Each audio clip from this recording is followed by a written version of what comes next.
आज हम चर्चा करने जा रहे हैं कि जो मेन वर्ब होते हैं, जिसे अंग्रेजी में हम प्रिंसिपल वर्ब कहते हैं। ये मेन वर्ब यानी प्रिंसिपल वर्ब दो तरह के होते हैं। एक जो फाइनाइट होते हैं, जिसकी चर्चा हम पहले शुरू कर चुके हैं। एक पार्ट उसका हमने किया भी है, जो प्रेजेंट इंडेफिनिट टेंस बनता है, उससे हमने वाक्य भी करी है इंग्लिश स्पीकिंग प्रैक्टिस में। दूसरा वो होता है जो मेन वर्ब ही होता है, लेकिन वह वाक्य में कहीं भी मेन वर्ब के स्थान पर नहीं आता है। उसे कहते हैं हम नॉन फाइनाइट, यानी ये वर्ब जिसको सब्जेक्ट के नंबर या पर्सन से कोई लेना देना नहीं है। जबकि फाइनाइट जो मेन वर्ब होता है वह सब्जेक्ट के नंबर, पर्सन और टेंस के हिसाब से आता है। अब हम देखेंगे कि ये नॉन फाइनाइट बेशक सेंटेंस में जो मेन वर्ब है उसके स्थान पे नहीं आता है, लेकिन इसके मदद के बिना ना अंग्रेजी हम बोल सकते हैं ना अंग्रेजी हम लिख सकते हैं। यानी इसके कमाल क्या क्या है, जो कमाल ये वर्ब के जगह नहीं भी आकर के ये क्या क्या कमाल करता है बोलने में और लिखने में। तो नॉन फाइनाइट जो है ये तीन तरह के वर्ब होते हैं। एक इसे कहते हैं हम जेरेंड, ये वर्ब का आईएनजी फॉर्म है। ये वाक्य में नाउन के स्थान पे आता है, नाउन के स्थान पे आता है।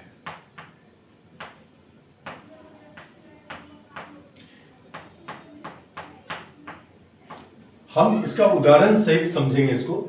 पहले इसके पार्ट है, क्या काम करते हैं वो, फिर उसके हम बताएंगे कि किन किन जगह पे आकर के ये क्या क्या अर्थ पैदा करते हैं। पार्टिसिपल दो तरह का होता है। एक होता है प्रेजेंट पार्टिसिपल, ये भी वर्ब का आईएनजी रूप है, वर्ब का आईएनजी फॉर्म है। इसके बाद कोई ना कोई नाउन आता है, यानी कि ये जो वर्ब का आईएनजी रूप है ये एडजेक्टिव बनकर आता है। क्या बन के आता है? एडजेक्टिव।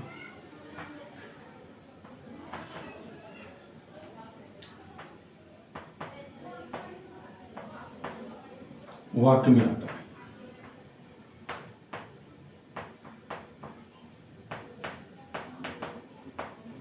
और ये अंशतः ये पार्टली वर्ब भी है, पार्टली पूरा वर्ब नहीं है, ये पार्टली वर्ब है या पार्टली एडजेक्टिव है, अंशतः एडजेक्टिव है। कैसे है इसकी चर्चा हम अभी एक एक करके करेंगे। दूसरा होता है ये पास्ट पार्टिसिपल, ये वर्ब का थर्ड फॉर्म है। पास्ट पार्टिसिपल,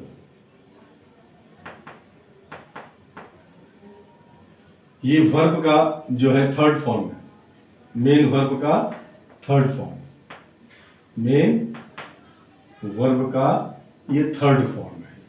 ये भी वाक्य में एडजेक्टिव बनकर आता है।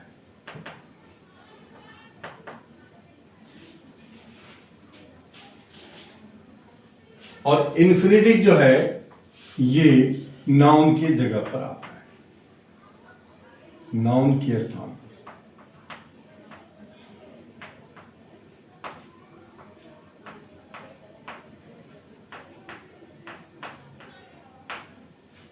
इसको समझने के लिए हम नंबरिंग कर देते हैं।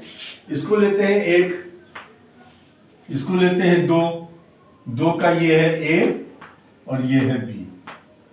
उसी तरह से तीन लेंगे और फिर इस तीसरे का हम पार्ट करके एक एक को समझेंगे कि नाउन के स्थान पे आता है तो किन किन स्थान पे आता है और किस स्थान पर आकर वह क्या अर्थ पैदा करता है। तो is it clear? Non finite तीन तरह के होते हैं। जिरंट, जिरंट वर्ब का वह आईएनजी रूप है जो कि वाक्य में नाउन के स्थान पे आता है। तो नाउन किस किस स्थान पे आता है? सब्जेक्ट के स्थान पे आता है, कॉम्प्लीमेंट के स्थान पे आता है, यानी कि हेल्पिंग वर्ब के ठीक बाद आकर जो शब्द या शब्द समूह वाक्य के अर्थ को पूरा करते हैं उसे कहते हैं हम कॉम्प्लीमेंट। तो ये जिरंट जो है आता है सब्जेक्ट की जगह पर या ऑब्जेक्ट की जगह पर या कॉम्प्लीमेंट की जगह पर या फ्रेज में, यानी प्रीपोजिशन प्लस नाउन फ्रेज में भी आता है। दूसरा है पार्टिसिपल। पार्टिसिपल में है प्रेजेंट पार्टिसिपल, ये वर्ब का एनजी रूप है। ये एडजेक्टिव बन करके आता है पार्टली पूरा एडजेक्टिव या पार्टली एडजेक्टिव या पार्टली वर्ब। इसके एग्जांपल देकर के हम अभी समझेंगे। दूसरा है पास्ट पार्टिसिपल, जैसे he is injured, he is wounded.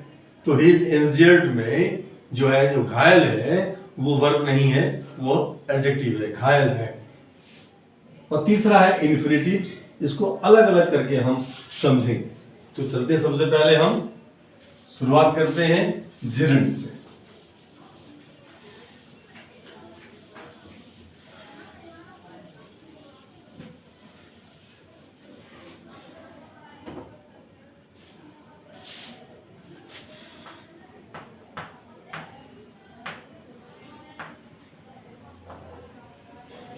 पहला है एज सब्जेक्ट।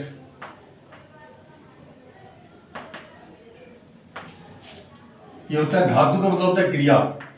तो क्रिया के आगे हिंदी में यदि ना लगा रहे तो इसकी अंग्रेजी होती है वर्ब के साथ आईएनजी रूप। कैसे? जैसे टहलना एक अच्छा व्यायाम है। टहलना अच्छा व्यायाम है।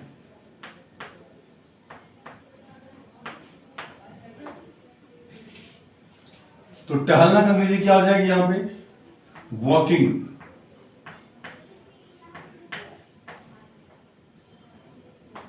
इज अ गुड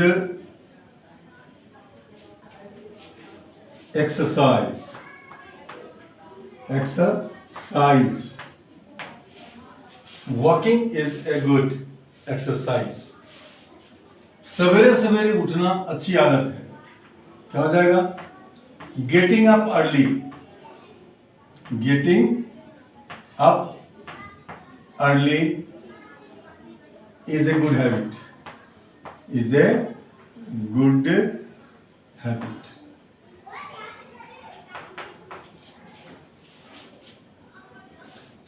गेटिंग का मतलब, गेटिंग अप का मतलब हो गया उठना, अर्ली और सवेरे। अब ये वॉकिंग है, गेटिंग अप है। इस तरह से जितने भी सेंटेंस बनाना चाहें, sleeping early and rising early makes a person healthy and wise वगैरह वगैरह है। तो यहाँ पे ये जिरंट है एज सब्जेक्ट।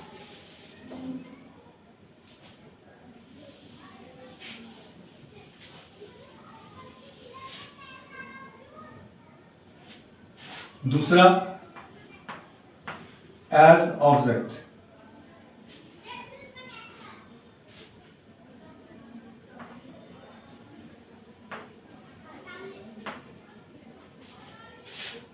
मैंने से उसे सोते देखा, वो तो छोड़ इसको है।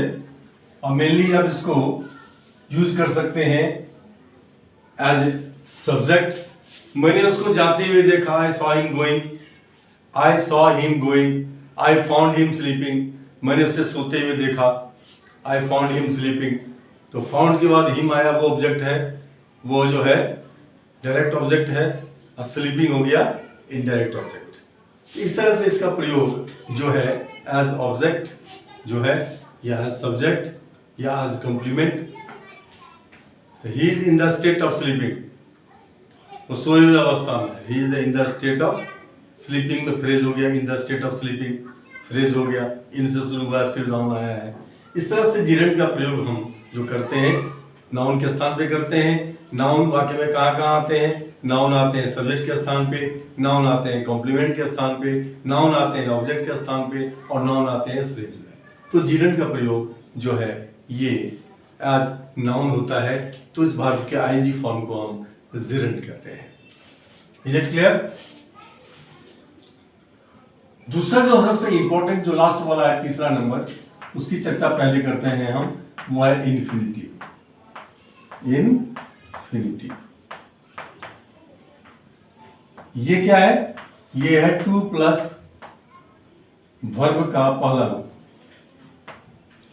जैसे कि अभी हम एग्जांपल लेंगे, टू प्लस वर्ब का पहला रूप ये कहां कहां आता है? ये सब्जेक्ट की जगह आता है, ये कॉम्प्लीमेंट की जगह आता है, ये ऑब्जेक्ट की जगह आता है। तीन जगह आता है टू प्लस वर्ब। एग्जांपल ले रहे हैं हम, जैसे टहलना अच्छा व्यायाम है, तो यहां पे टहलना है तो टू वॉक कीजिए इसको, या वॉकिंग, दोनों का एक ही मीनिंग है, यानी ये जिरंड है और ये इन्फिनिटिव है, ये सब्जेक्ट की जगह पे आता है। आप चाहे तो walking is a good exercise use कीजिए, या to walk is a good exercise कीजिए, to sleep early is a good habit. इस तरह से जितने सेंटेंस चाहे आप बना सकते हैं इससे। टू वॉक और या वर्किंग यहां आएगा, to walk is a good exercise. यहां पे टू वॉक की जगह पे आप वॉकिंग का भी, जिरेंड का भी प्रयोग कर सकते हैं सब्जेक्ट के साथ। चाहे इसका प्रयोग कीजिए, चाहे इसका प्रयोग कीजिए। इससे आप जितने सेंटेंस चाहें उतने सेंटेंस आप बना सकते हैं। और मैं इसको सिर्फ आपको आइडिया इसलिए दे रहा हूं क्योंकि मैं सबका सेंटेंस आपको इंग्लिश स्पीकिंग प्रैक्टिस में जितने भी वाक्य बनते हैं सब करवाने वाले हैं। एक तो मैंने करवाया है एपिसोड 10 में, जो ये एज ए कॉम्प्लीमेंट। अब कॉम्प्लीमेंट में क्या होता है? कॉम्प्लीमेंट में दो होता है। एक होता है इसका मीनिंग टहलना, और दूसरा होता है टहलने वाला। टहलने वाला, टहलने वाला जब होता है तो इसमें सब्जेक्ट के साथ में आता है has, have, had, will have, future tense में विल हैव या शैल हैव आता है। प्लस में इन्फिनिटिव, इन्फिनिटिव मतलब टू प्लस टू। इसकी सेंटेंस हम एपिसोड 10 में करवा चुके हैं आपको, उसको जरूर प्रैक्टिस करें। क्या काफी यूज होता है उसका, उसके बिना काम नहीं चल सकता है। अब यहां पे मुझे जाना है, मुझे जाना है, जो कुछ करना है, तो आई हैव टू गो। मुझे जाना था, आई हैव टू गो। मुझे जाना होगा, आई शैल हैव टू गो। ये एपिसोड 10 है इंग्लिश स्पीकिंग प्रैक्टिस का। उसमें इससे जितने भी संभव वाक्य हैं जो बनते हैं वो इंग्लिश स्पीकिंग प्रैक्टिस एपिसोड 10 को देखें आप। उसमें ये वाक्य हमने जितने भी तरह के वाक्य इससे बनते हैं, बोले जाते हैं या लिखे जाते हैं, सबका मैंने जिक्र किया है उसमें। दूसरा है टहलने वाला। तो टहलने वाला जो है ये एपिसोड शायद 11 है, उसमें आपको मिलेगा ये। और ये एक एक का मैंने विद एग्जांपल कितने तरह के सेंटेंस बनते हैं वो मैं आपको बताता साथ के साथ जा रहा हूं। मैं स्कूल जाने वाला हूं, स्कूल जाने वाला हूं।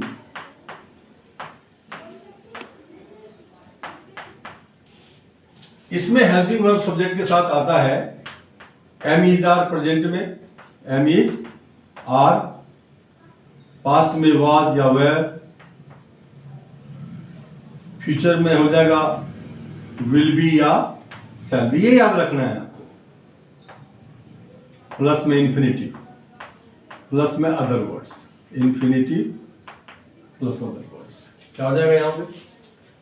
मैं स्कूल जाने वाला हूं, I am to go to school.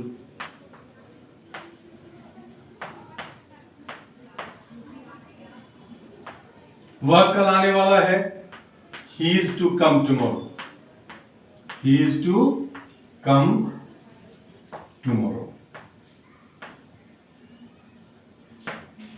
Past में कहेंगे मैं स्कूल जाने वाला था, I was to go to school. मैं स्कूल जाने वाला होऊंगा, I shall be to go to school. वह कल आने वाला है, he is to come tomorrow. वह कल आने वाला था, he was to come yesterday. वह कल आने वाला होगा, he will be to come tomorrow. इसके ऊपर में एपिसोड 11 में जितने भी संभव वाक्य हैं जो बोले जाते हैं या लिखे जाते हैं, उस सब की चर्चा मैंने की है। तो आप इंग्लिश स्पीकिंग प्रैक्टिस जो है एपिसोड 11, उसमें आपको ये टोटल डिटेल्स मिल जाएगा। आपको सिर्फ उसको प्रैक्टिस करना है, उससे अधिक वाक्य बनते ही नहीं है, ना ही बोले जाते हैं, ना ही लिखे जाते हैं। तो एपिसोड 11 है इंग्लिश स्पीकिंग प्रैक्टिस का। उस एपिसोड 11 में आप इसको प्रैक्टिस कर सकते हैं और आपकी कोई भी जो डाउट है, कोई डाउट नहीं रह जाएगा। और प्रैक्टिस कर लेंगे तो इससे संबंधित यूज में भी कोई दिक्कत आपको नहीं आएगा। Is that clear? अब ऑब्जेक्ट के रूप में कैसे आता है ये, उसको देखेंगे आप। एज ऑब्जेक्ट के रूप में ये आता है मेन वर्ब के बाद। कैसे? वह सब्जी खरीदने के लिए बाजार जाने वाला है। ये होता है ऑब्जेक्ट में कुछ भी करने के लिए, कुछ भी इसका मीनिंग होता है करने के लिए। ठीक है, ये दो तरह से बना सकते हैं इसको हम। पहला है कि वर्ब के बाद जब इन्फिनिटिव आता है तो इस इन्फिनिटिव का मतलब होता है कुछ भी करने के लिए। और एग्जांपल से हम समझेंगे इसको।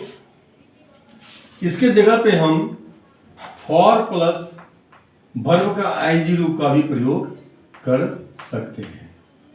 जैसे वह सब्जी खरीदने के लिए, वह सब्जी खरीदने के लिए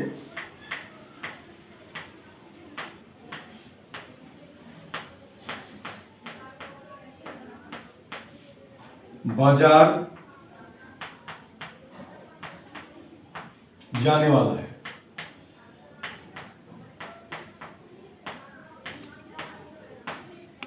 ठीक है, तो वह सब्जी खरीदने के लिए, खरीदने के लिए हो जाएगा टू बाई। सब्जी हो गया ऑब्जेक्ट, ये हो गया ऑब्जेक्ट, ये हो गया सब्जेक्ट। ठीक है, और जाने वाला है क्या हो जाएगा? ही है तो इज हो जाएगा। तो he is to go to market, वह बाजार जाने वाला है। He is to go to market का मतलब है कि वह बाजार जाने वाला है। किस लिए? सब्जी खरीदने के लिए। तो टू बाई खरीदने के लिए, vegetables.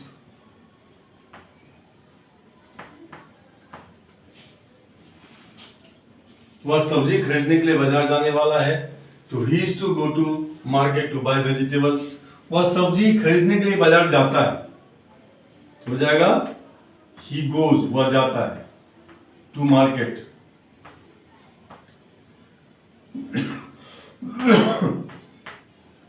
To buy vegetables.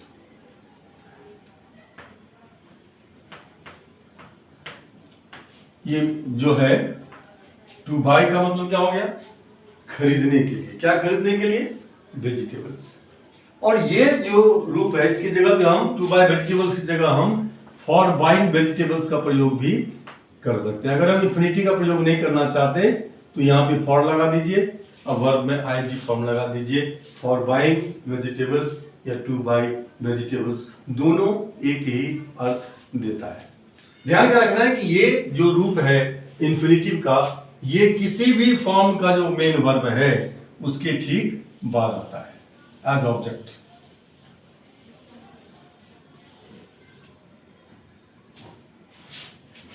Subject के बाद हेल्पिंग वर्ब हो या नहीं हो, हो या नहीं हो, उसके साथ में मेन वर्ब जो है, मेन वर्ब, इसका कौन कौन सा रूप आ सकता है? मेन वर्ब का जो है पहला रूप या दूसरा रूप, तीसरा रूप या चौथा रूप या पांचवा रूप या इन्फिनिटिव रूप, ये खुद के भी इन्फिनिटिव रूप, इन्फिनिटिव के बाद भी आता है ये प्लस इन्फिनिटिव। इन्फिनिटिव के बाद जितने भी इन्फिनिटिव आते हैं उस सब का मीनिंग एक ही होगा, कुछ भी करने के लिए। ठीक है, जैसे मुझे परीक्षा में अच्छे अंक लाने के लिए और स्कूल में प्रथम स्थान पाने के लिए कड़ी मेहनत करनी है, तो I have to work hard, I have to work hard to obtain good marks, obtain to work hard की इसके बाद आया है ये, तो ये हो जाएगा प्राप्त करने के लिए गुड मार्क्स। फिर आया इसके बाद infinitive, to get the first position, the first position in the school. इसका भी मतलब होगा स्कूल में प्रथम स्थान पाने के लिए, इसका भी हुआ प्रथम स्थान पाने के लिए, ये हुआ अच्छे अंक प्राप्त करने के लिए मुझे कड़ी मेहनत करनी है। ये जितना भी लंबा करना चाहे कर सकते हैं, जितनी भी चीजें जोड़नी हो कुछ भी करने के लिए, ये करने के लिए, फिर ये करने के लिए, फिर ये करने के लिए, फिर ये करने के लिए, सब में जुड़ता चला जाएगा। First position in the school.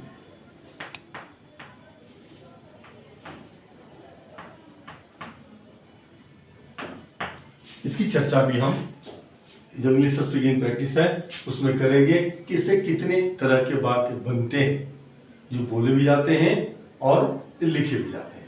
Is it clear to you? Okay.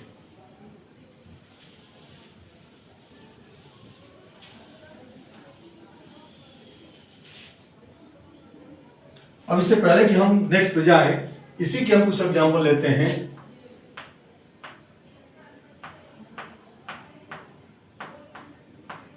He plays to earn money.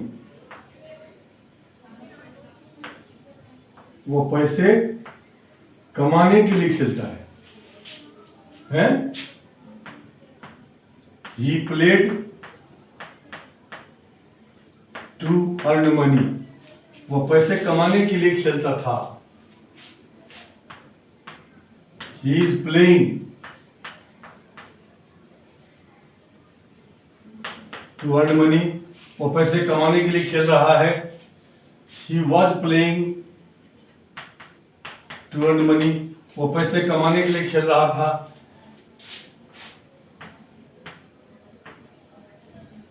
He had played.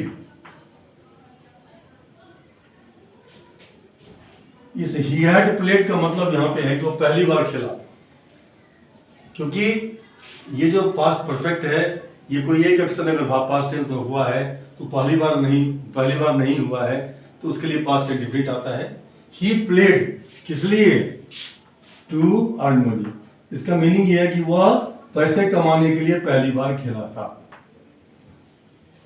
ठीक है, ही हैज प्लेड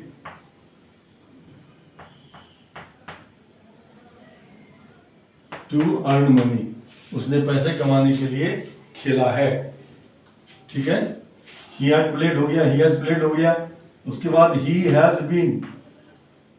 ये आप तीनों टेंस में इसका टेंसेस बना सकते हैं, खाली हेल्पिंग वर्ब चेंज हो जाएगा, वर्ब का रूप चेंज हो जाएगा, मीनिंग यही होगा। जितने भी वर्ब हैं अलग अलग रूप है वर्ब के, उसके आगे ये देख रहे हैं आप, ये आया इन्फिनिटिव या ऑब्जेक्ट बनकर, जिसका मतलब होता है कुछ भी करने के लिए। ही इज टू प्ले, ये इन्फिनिटिव है टू प्ले, इसका मतलब है खेलने वाला है। ही इज टू प्ले, इसका मतलब है खेलने वाला है। अब फिर लगा देंगे टू अर्न मनी, तो जगह पैसा कमाने के लिए। टू अर्न मनी, पैसा कमाने। He has to play, he has to play का मतलब है उसे खेलना है, इसलिए पैसा कमाने के लिए। यानी कि ये जो ऑब्जेक्ट का फॉर्म है ये कुछ भी करने के लिए, ये सारे वर्ब के बाद, किसी भी वर्ब के बाद अगर ये आता है ये इन्फिनिटिव, उसका मीनिंग होता है कुछ भी करने के लिए। Is that clear?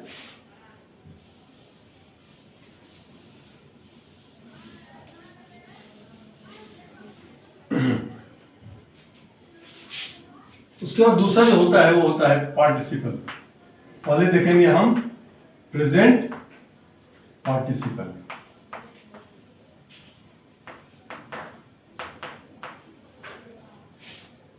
ये है वर्ब का आईएनजी रूप।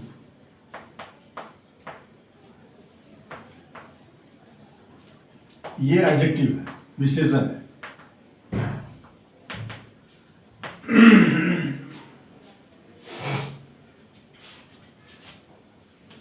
मैंने उसे जाते देखा।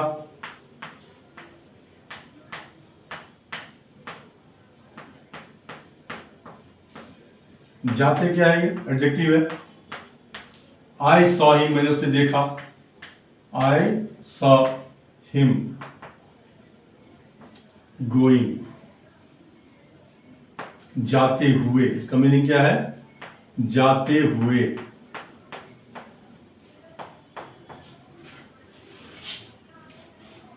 मैंने उसको घर आते हुए देखा। I saw him coming to his house. ये यहां पे हो गया जाते हुए। क्या यहां पे एडजेक्टिव है, ये विशेषण है। वह चलती हुई ट्रेन से कूद गया। ही जंप्ड ऑफ से दूर। और running train, running train, train या नाउन है। इसका मतलब होता है, रनिंग का मतलब चलती हुई ट्रेन से।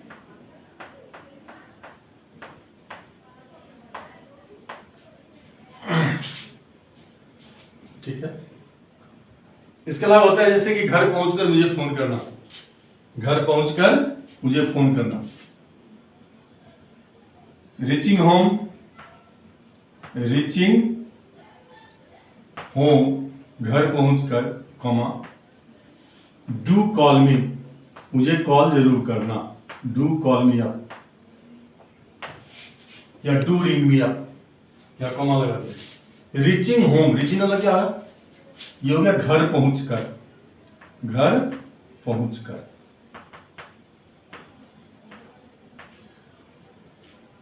अब यहां पे देखते हैं हम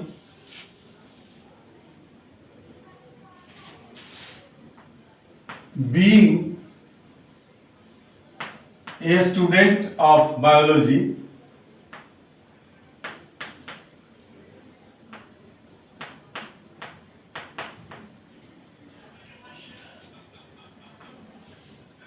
होने के नाते, होने के नाते। बीइंग का मतलब है यार होने के नाते। Being a student of biology I can explain better, मैं बेहतर इसको एक्सप्लेन कर सकता हूं। I can explain it better.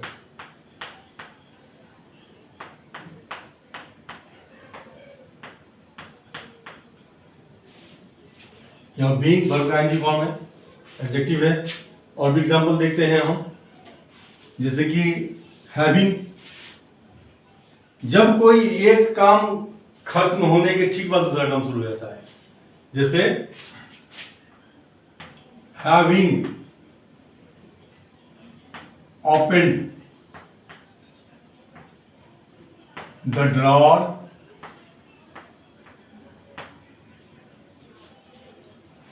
Drawer को ओपन करने के ठीक बाद मैंने उससे पेन निकाला। I took out my Parker pen, मैंने अपना पार्कर पेन निकाला। हैविंग ओपनड क्या होता है? खोलने के बाद के पश्चात। क्या खोलने के पश्चात? ड्रावर खोलने के पश्चात मैंने उसमें से अपना पार्कर पेन निकाला। ये हैविंग प्लस वर्ब का थर्ड फॉर्म आया, ये भी एडजेक्टिव है। तीसरा होता है कि हैविंग बीन, पिटाई खाने के बाद, पिटाई खाने के बाद चोर ने अपना जुर्म कबूल किया। क्या हो जाएगा? Having been beaten, having been beaten. इसका मतलब क्या होता है? पिट जाने के बाद, पिट जाने के बाद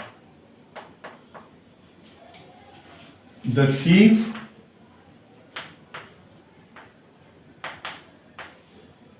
confessed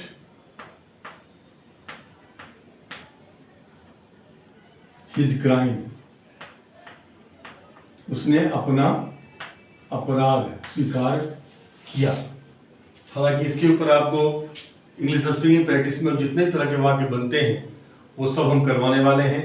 यहाँ आपको एक रफ आइडिया दे रहे हैं ताकि अगर आप ग्रामर भी करें, फिल अप द ब्लैंक्स में भी कहीं कुछ आए, आपको पूछा जाए क्वेश्चंस, तो आप उसका आंसर बड़े इजीली दे सकते हैं और आपको कोई कंफ्यूजन नहीं रहेगा इस तरह के वाक्य का अर्थ लगाने में, क्योंकि आपको नॉन फाइनाइट आता है।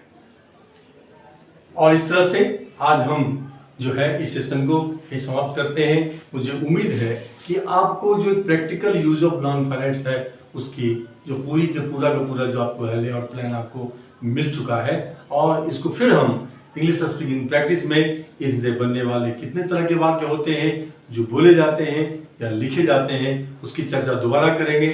फिर आपको रिवीजन भी होगा, प्लस इससे बनने वाले जितने भी तरह के वाक्य हैं वो तीनों ही टेंस में जितने ही प्रकार से बन सकते हैं उस सब की हम चर्चा करेंगे। With that let us call it a day. अगर आप नए आए हैं, पहली बार आए हैं, और अगर आपको मेरा स्टाइल ऑफ टीचिंग और वे ऑफ प्रेजेंटेशन पसंद आया हो तो please do subscribe my channel. और जो पुराने हैं और वो हमारे हर एपिसोड को देखते आ रहे हैं और उससे लाभान्वित भी हो रहे हैं, उनको आनंद भी आ रहा है और वो डेवलप भी हो रहे हैं, तो please do keep liking them and keep just like sharing them to the people whom you really love. Thank you very much. Have a nice day.